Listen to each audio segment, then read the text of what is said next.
Un grand champ à moissonner, 14e dimanche du temps ordinaire, année C. La puissance dans le grand nom de Jésus. Le nom Jésus-Christ est très fort. Il est très puissant, qu'il peut être utilisé pour surmonter une maladie, la mort, les situations difficiles, etc. La combinaison Seigneur Jésus-Christ ou Jésus-Christ Seigneur, selon les experts, apparaît plus de 80 fois dans le Nouveau Testament. Saint Jean Climat nous exhorte en disant « Fouette tes ennemis avec le nom de Jésus, car il n'y a pas un nom plus puissant au ciel et sur terre que le nom de Jésus. » C'est le nom qui guérit, qui fournit, c'est le nom qui nous fait accéder à notre compte bancaire divin. C'est ce que le diable craint. Bref, c'est le nom qui sauve. Jésus lui-même passait en guérissant beaucoup de personnes. Tous ceux qui invoquaient son nom pour une guérison dans la Bible avaient reçu cela. Jésus est lui-même le grand guérisseur et le grand physicien. Dans leur voyage missionnaire, les disciples et les apôtres avaient déjà un outil de guérison, c'est-à-dire le nom de Jésus.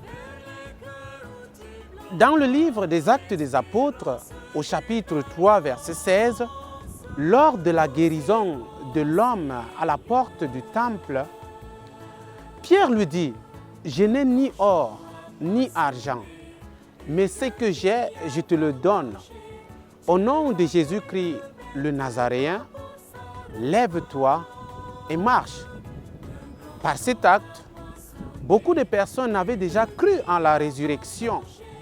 Les aînés juifs, les leaders et les maîtres ne pouvaient pas comprendre la guérison du boiteux qui attirait beaucoup de foules à la suite de Jésus. Alors ils amenèrent Pierre et Jean devant eux et commencèrent à les questionner. « Comment avez-vous fait cela? Quel nom avez-vous utilisé ?» Nous lisons cela dans le livre des Actes des Apôtres, chapitre 4, verset 7. Alors ceci donna une ample opportunité à Pierre de dire, vous et d'ailleurs tous les peuples d'Israël devraient savoir que cet homme est debout devant vous aujourd'hui et guéri au nom de Jésus-Christ le Nazaréen. Le diable craint le nom de Jésus, même de son vivant, comme nous le dit l'évangile d'aujourd'hui. Les disciples, pendant leur voyage missionnaire, invoquaient le nom de Jésus et le diable tombait. La joie qui remplissait les cœurs des disciples était celle de voir que même le diable leur était soumis quand ils invoquaient le nom de Jésus. Luc chapitre 10, verset 17. Ceci parce qu'ils travaillaient avec autorité et se présentaient devant leurs ennemis au nom de Jésus. Et Jésus lui-même le dit, « Je regardais Satan tomber du ciel comme l'éclair. Oui, voici que je vous ai donné le pouvoir d'écraser serpents et scorpions et sur toute la puissance de l'ennemi. Absolument rien ne pourra vous nuire. » Nous lisons cela dans l'Évangile selon Saint Luc, chapitre 10, versets 18 à 19.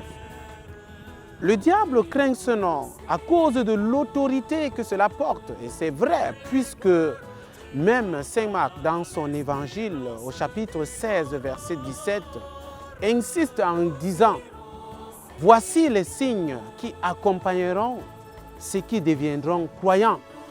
En mon nom, ils expulseront les démons. » Qu'est-ce que cela implique? Le diable est soumis aux croyants à travers le nom de Jésus que ceux-ci professent. Quand le nom de Jésus est invoqué, les esprits mauvais fuient.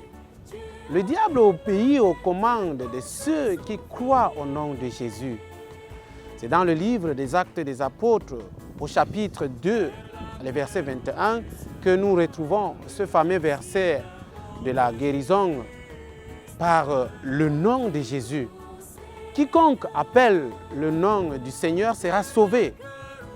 Que le tout-puissant nom de Jésus soit notre force dans notre faiblesse et notre espoir dans les moments les plus difficiles de notre vie. Que Dieu Tout-Puissant vous bénisse, le Père, le Fils et le Saint-Esprit. Amen.